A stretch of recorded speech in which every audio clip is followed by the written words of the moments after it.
Сізге құруққа келген жоқпыз. Бұл жерде бізде капсула ішіп жүргенде. Иә. Менде бір курс пакет. Ой, рахмет, көп қызым. Кәне.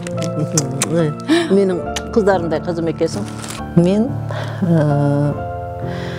Манатаева Галиямын. 1951 жылы туған, Қарақалпақстан елінен 2001 жылы Қазақстан елімізге көшіп келдік. Ол жақта енді денсаулық онша дұрыс болмады. Қанша айтқан экологиялық жер. Қазақстанға келіп таза су, таза ауа жұтып, денсаулықты кішкене жөндеген болдық өзімізше.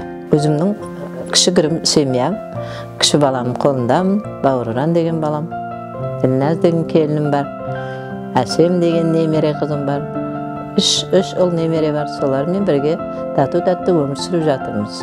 Міне, бір күндері мен кіші қызымның үйіне қонаққа бардым. 2017 жылы еді ол. Сол қонаққа барғанымда қызым мені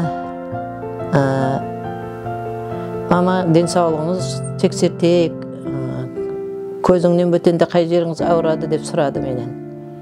Көзімнен бөтен енді ұйқым азалайды, азмаз шаршандық бар деп қызыма түсіндірдім. Онда сізді УЗИға түсірейік деп мені УЗИға алып барған қызым. Сол 2017 жыл ноябрь айы болу керек, ұмытпасам, ноябрь емес, март айы. Содан бардық, сол жерде түстік, бірінші түсуім сол УЗИға. Маған 10 апталығыңызда өтіңіздің полип бар деді, түсіріп отқан бала. Содан мен сұрадым, полип деген не, ол қазақшасы не деп сұрадым.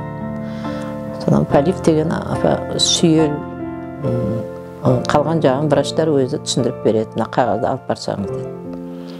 Біз дәрігерлерге де көріндім. Дәрігерлерде тез бұны сылып алып тастау керек, өсірмеу керек ол полипті деді. Енді қанша айтқанмен оған мен онша не қылмадым. Өзім радио күнде радио тыңдаушы едім.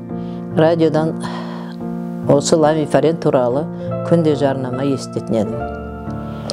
Осы ламифаренді өзім ыңғайлы көрдім.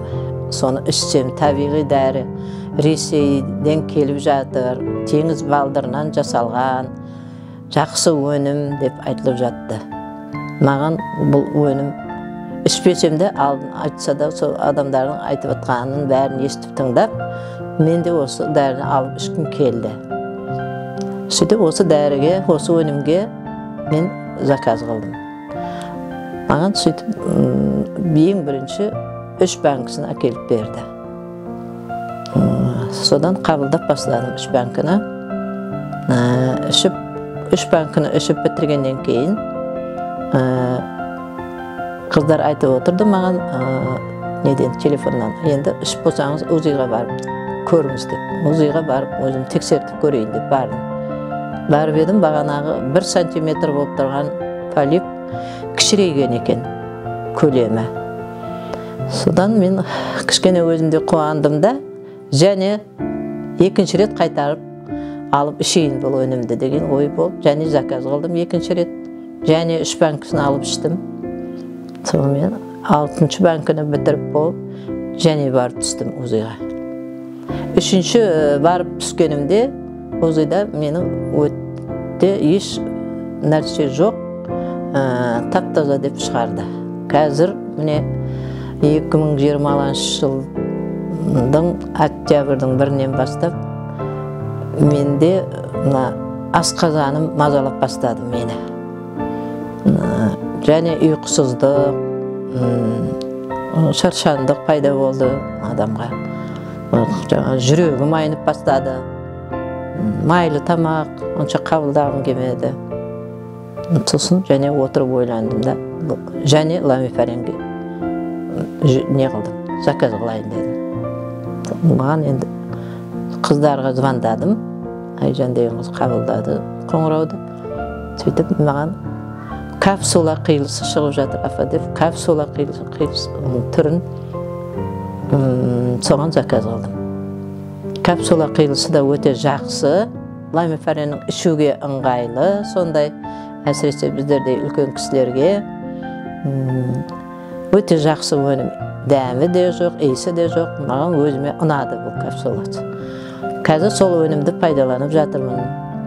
Бұл өнім ішкелі, қазір мінекей 3 банк алдырып едім. Кейінгі 3-ші банкының соңын ішіп жатырмын қазір. Қазіргі жағдайым менің өте жақсы.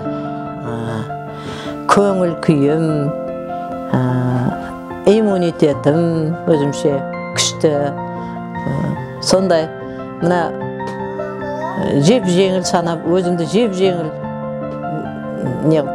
өзіме белгілі болды енді. Өнімнің пайда бергені сондай. Өзімді жеңіл сезіп бастадым. Баяғы ұйқысыздық кетті. Асқазан жүрегімді айнағаны қойды. Барлық жағы жақсы болып тұр қазір. Қазақстанда жасап атқан өзімізде замандастарыма айтқым келеді. Денсаулық, терең байлық деп ата-бабалар неге айтпаған, бекер айтпаған. Біз енді осы жасқа келгеннен кейін бізге андай химика дәрілер болмайды. Біз мына табиғи өнімге ішкеніміз өзімізге өте пайдалы. Мен өз ойым сол. Себебі мен өзім ішіп көріп отырмын. Маған табиғи осы әсіресе ламифарен өнімі ұнайды. Ламифарен өніміне өте ризамын.